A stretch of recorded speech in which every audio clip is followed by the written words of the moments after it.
Green and Gold's always a chance to, kind of wrap up our fall competitive season by having an inter-squad series.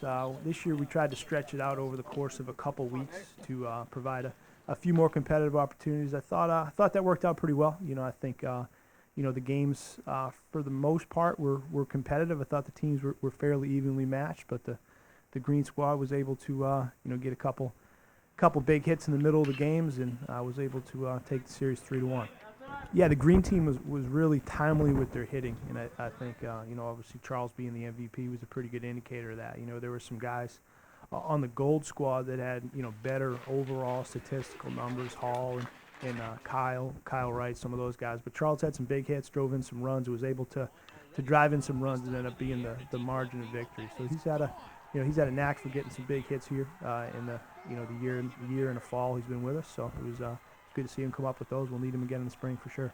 Yeah, the pitching side of things, I think the fall is a good opportunity to kind of see the whole staff. It's a little bit unique in that everybody sort of pitches in a sense kind of the same amount. You don't take your starters out all that far. You keep them to a respectable pitch count, and I think that we were able to see kind of the whole staff and get an evaluation and all those some guys that pitched pretty well, particularly in the Green and Gold series. Nick Riquet did a really good job.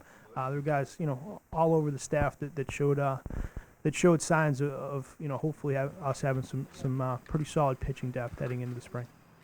Yeah, your first year guys. I mean, this year I think we had 8 freshmen.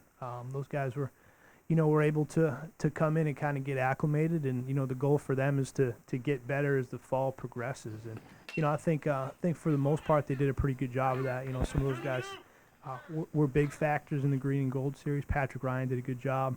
Michael Goldak had a really good relief performance. Had some good at bats. Jamie Sarah had a really nice relief performance in the clinching game, and several guys that were key factors for us. And now the goal for those guys is to use their individual period and kind of get ready for the spring. So I think some of them have a chance to make a good impact. Absolutely, I think the next little bit here, this next phase is really important for every team.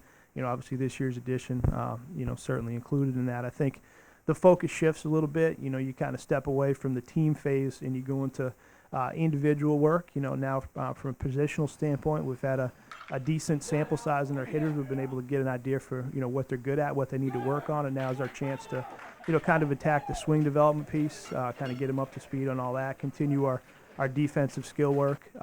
It's also a huge strength and conditioning phase for us, where the playing season isn't quite so active, so they can really focus on getting their body right, getting right physically for the start of the season. And we do a lot of competitive team stuff as well to try to kind of build that competitive piece, tighten them up as a group, all that. So we're excited for the next phase here. I think it'll be important kind of in preparations for heading into second semester and the start of the season.